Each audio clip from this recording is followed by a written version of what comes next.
Tenemos que hablar del episodio final de Loki. Ya pasó unos cuantos días, así que me imagino que todos ustedes ya lo habrán visto. Llegamos un poco tarde, si se quiere, a la conversación. No voy a entrar en demasiados detalles con lo que pasa en el episodio en general, simplemente deteniéndome en lo más jugoso del asunto.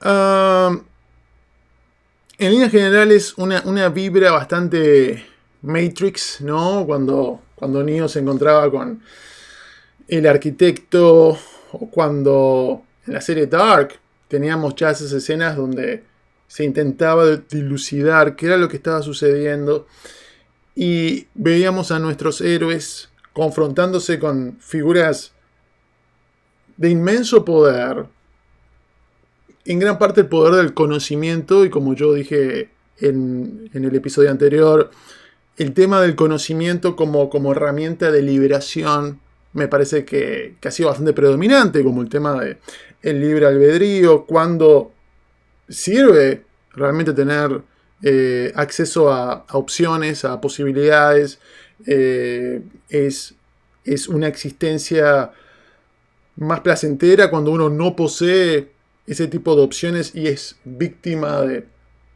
una ilusión, de un gobierno, de un dogma, de un algoritmo, ¿no? Hablando en Matrix de nuevo, como en la primera película, cuando este personaje traiciona a los chicos buenos y dice, la ignorancia es una bendición. Entonces, evidentemente esta serie quiere masticar todo eso. Y me parece interesante cómo han querido también procesar este tema de la religión de una manera muy diferente de como lo hemos visto en muchas producciones de DC, algunas de señor Zack Snyder. Porque hay alegorías, evidentemente, bíblicas en la producción.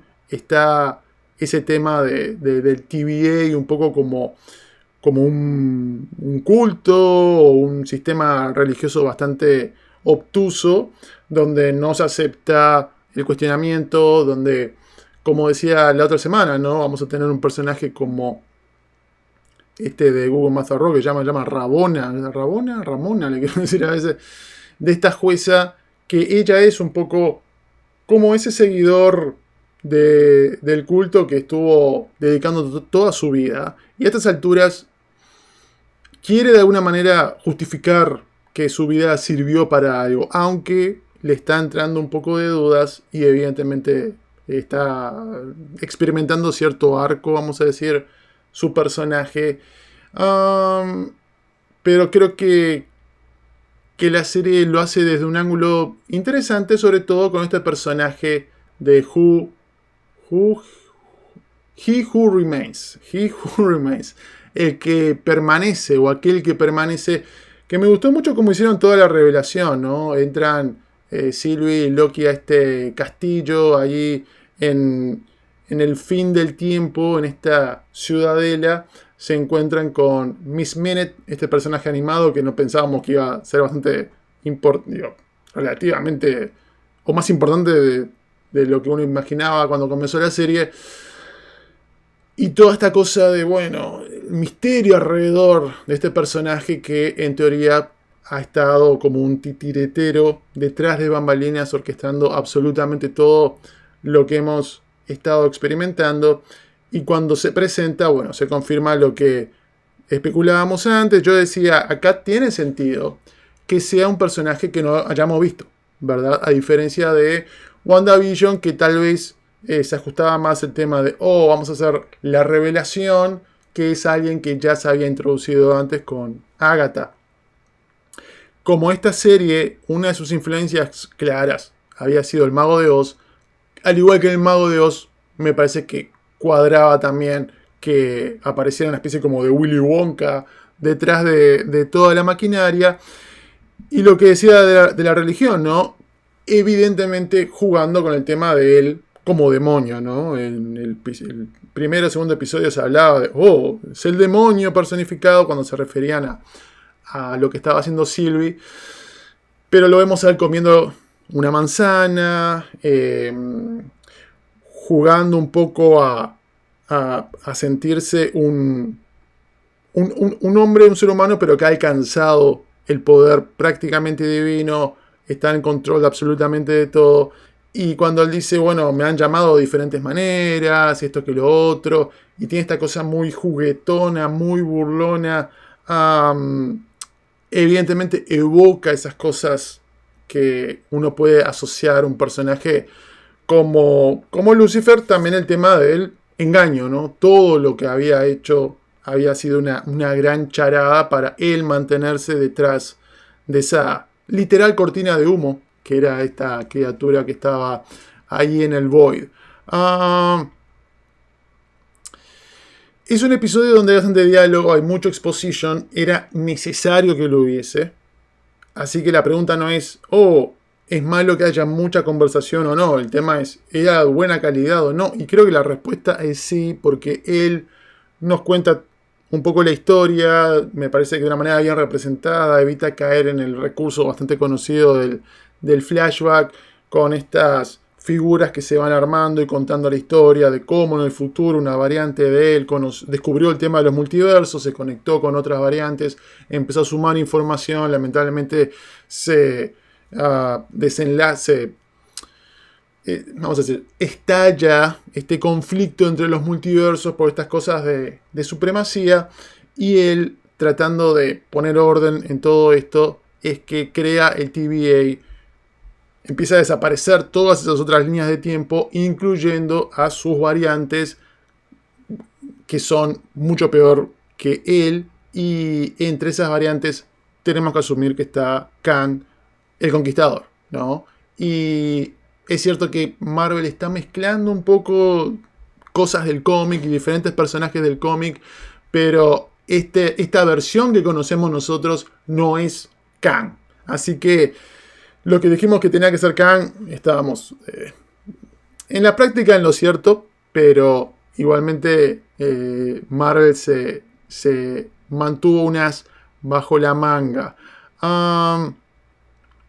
Y me parece muy interesante este juego que pone por delante el libreto, de darle la opción a los protagonistas y decirles, ok, hasta ahora todo lo que han hecho ha sido porque yo lo he dictado, lo cual tiene sentido. Digo, ¿cómo le ganás la partida al programa que ha inventado el juego, ¿no? Entonces me gusta por ese lado que el libreto es consecuente con tener un personaje tan poderoso que ya se las sabe todas, ¿no? Por lo menos hasta cierto punto, y que le pone por delante una opción que se la presenta al público también, y uno dice, bueno, ¿qué haría yo? No. Y es la pregunta que se hacen a veces los políticos o los gobiernos, ¿no? Digo, ok, sacamos a este dictador que está en este momento, fantástico, y después, ¿qué creamos? ¿No? Ok, lo agarramos a Saddam Hussein, lo matamos, sí, buenísimo. Y después la insurrección que le das, con la cual que tenés que manejar después, y cómo eso afecta la balanza de poder. Entonces esta cosa de cortar una cabeza, que salgan 4 o 5 más, pasa con el tema de las organizaciones terroristas, con esto, con lo otro.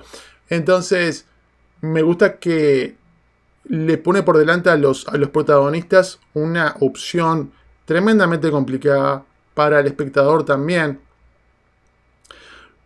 porque de alguna manera tiene sentido lo que ha hecho este villano. Por eso me parece una muy buena presentación de esta versión de Kang, que al igual que los muy buenos villanos que hemos tenido en el cine en general, en las historias, y en el caso de Marvel, que no han sido muchos, pero lo que tiene que ver con Thanos, que tengan un punto de vista, que ellos se sientan los héroes, y que uno en algún lugar un poco, no sé si es pragmático o frío o cuestionable moralmente o retorcido, puede por lo menos entenderlos, aunque no comparta sus motivos. Entonces, este conflicto entre esas dos opciones se manifiesta en Loki peleando con Sylvie, y uno puede entender las dos partes, y tal vez uno lo puede extrapolar a lo que es tu lado joven y tu lado un poco más maduro, ¿no? El lado joven que uno dice, no, bueno, libertad por encima de todo, todos somos libres, tenemos derecho a pelear por nuestros sueños, por nuestras quimeras. Ese es el lado un poco de Sylvie, ¿no? Digo, ¿por qué tengo que creerle a este ser que ha hecho cosas nefastas, destruyendo tantas realidades, victimizando a seres como ella, que tuvo que estar huyendo por toda su vida? Y después el lado un poco más maduro y conservador, que dice, bueno, no, pero por lo menos acá tenemos cierta estabilidad, ¿no? No nos descontrolemos demasiado, no caigamos en la anarquía, no empeoremos la situación, que es un poco eso ejemplificado por Loki. Y tenemos este momento donde Sylvie lo tira por uno de estos pasajes interdimensionales, vamos a decir, y de alguna manera lo están traicionando a Loki, que traiciona a mucha gente. Yo me pregunto si en el libreto no había una versión donde Sylvie le mete la daga por la espalda, porque estaba seteado antes cuando hablan de la daga, el amor es como una daga, él había apuñalado a muchas personas por la espalda. Me parece que hubiese estado interesante. Tal vez a nivel historia lo sintieron un poquito fuerte para hacer una serie de Disney Plus. Igualmente habían matado un montón de gente. Pero me gusta que no cae el final en una cosa simplemente de dos personajes peleando entre ellos, pum, pum, pum, pum, y otra cosa mariposa. Y me parece que tiene sentido lo que está sucediendo, porque el episodio anterior, no lo comenté, pero cuando se sacrifica a Classic Loki, esta versión madura del personaje, estuve a punto de compartir algo que me generó ver ese episodio, que evidentemente después de estar tanto tiempo en este vacío, en este void, el escape es morir, ¿no? Desaparecer, ser comido por Alayas o como sea, el monstruo este gigantesco, y sentir un poco la liberación, ¿no? Digo, después de tanto tiempo estar huyendo y vivir en esta eternidad, la salvación es ser destruido. Y es un poco lo que sucede con este personaje, ¿no? Digo, ¿qué es lo que más quiere el que está condenado a ser inmortal? Dejar de serlo. Y dejar su responsabilidad a un costado. Así que yo creo que esta versión de Kang, He Who Remains, creo que intuía que lo iban a matar. Y era un poco lo que estaba pidiendo que pasara para él poder liberarse, asumiendo que eso iba a estar de una manera recomenzando este ciclo. Y acá es donde empiezan las grandes interrogantes, ¿no? Digo, después de que lo mata Sylvie, lo que vemos después es exactamente lo que él pensaba que iba a suceder, o acá a partir de ahora en más se está dando algo que él ni siquiera había previsto exactamente cómo se iba a estar desenvolviendo estas ramificaciones de diferentes multiversos y cómo eso va a seguir afectando todas las realidades y cómo afectó al TVA, porque un poco la sorpresa al final es que Loki no es reconocido por el personaje de Mobius y por esta otra agente que previamente había tenido un encuentro Mobius con el personaje de Ravonna cuando ella dice que se tiene que ir a buscar qué es el libre albedrío después de que esta versión de Kang, que me parece muy bien interpretada por ¿cómo se llama? Jonathan Majors, que había hecho muy buen trabajo en un par de películas anteriormente, de Last Black Man en San Francisco, por ejemplo. Lovecraft Country, que no me gustó la serie, pero él lo hace muy bien. Le da algunas instrucciones que no sabemos si son para que ella viaje al pasado, para el futuro, interactúe con él, cambie, lo haga cambiar de alguna decisión o algo. Tiene cierta historia en los cómics, no tenemos ni idea qué es lo que van a estar haciendo. Y no tenemos tampoco idea de qué está pasando en este nuevo TVA donde está la estatua de Kang. Hay que asumir que ese sí es Kang el Conquistador y no la de los Timekeepers, los protectores del tiempo. Siendo que está supuestamente fuera del tiempo y del espacio, y no me he puesto a ver videos de teorías al respecto, así que seguramente alguien tiene algo más jugoso para ofrecer. Abre la gran interrogante, ¿no? Digo, ¿por qué se afecta? Si es el mismo TVA, si es el mismo lugar, ¿por qué fue afectado por esto? Cuando, si no me equivoco, también en Endgame, cuando se hablaba de las reglas del viaje del tiempo, decía que supuestamente no era como funcionaba la cosa, ¿no? No es viajar y eso automáticamente va a cambiar de dónde venís. Pero el tema es que como no nos han presentado las reglas realmente de este mundo, no sabemos cómo funciona demasiado. Y cabe la posibilidad de que sea un TVA diferente, no modificado, y que de alguna manera pueda estar volviendo Loki a reencontrarse con su versión, vamos a decir, de Mobius y todo eso.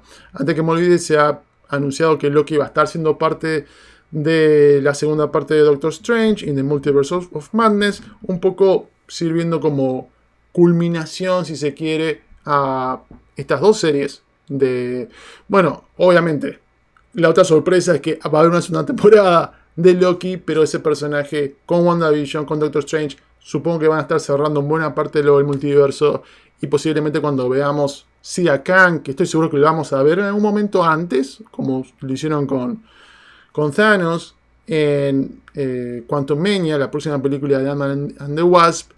Tal vez ya ahí ya se haya resuelto todo eso del multiverso y ahora simplemente están lidiando con otras cosas. Que es una gran duda, ¿no? Digo, todo va a ser afectado de ahora en más con el tema del multiverso. Digo, va a extenderse esto más allá a Spider-Man, Doctor Strange. Va a seguir en Ant-Man and the Wasp. Lo vamos a ver en las próximas series de Disney Plus. Realmente es un signo de interrogación. Pero lo claro es que finalmente Kevin Feige se animó a zambullirse en todo esto. A mí me estaban preguntando por mucho tiempo, Néstor, multiverso. Yo decía, Kevin Feige no se quiere meter en esto. Esto es demasiado raro para el público masivo. Creo que el gran éxito, bueno, o por lo menos en la parte de público y de crítica de Into the Spider-Verse, ayudó un poco a templar algunos temores y también la necesidad de hacer algo después de que se terminó la saga del infinito, ¿no? Digo, a ver por dónde arrancamos todo esto, y abre muchas posibilidades, abre la posibilidad de que hasta vuelvan algunos personajes, se hayan cameos, y me parece que si se hace bien puede ser muy cool, si se hace mal se puede saber simplemente a una serie de guiños y de fanservice. Así que crucemos los dedos, ojalá para que no sea eso lo que esté sucediendo. ¿Qué más quería compartir con ustedes? 3, 2, 1. Y un poco para cerrar, fue interesante porque yo les había comentado que iba a haber una segunda temporada de Loki hace tiempo atrás. Era lo que se escuchaba por los rincones. Y después me metí tanto en la serie que me olvidé de eso. Y cuando hablé de las teorías, hablaba de un episodio donde potencialmente pudiera cerrar todo. Y evidentemente no fue el caso. Me parece bien. Creo que hay potencial para seguir un poquito más. Pero si lo cerraban, yo tampoco me amargaba demasiado. Digo, creo que tal vez había una manera para cerrar esta historia, aunque dejaran abierto todo el tema de los efectos del multiverso.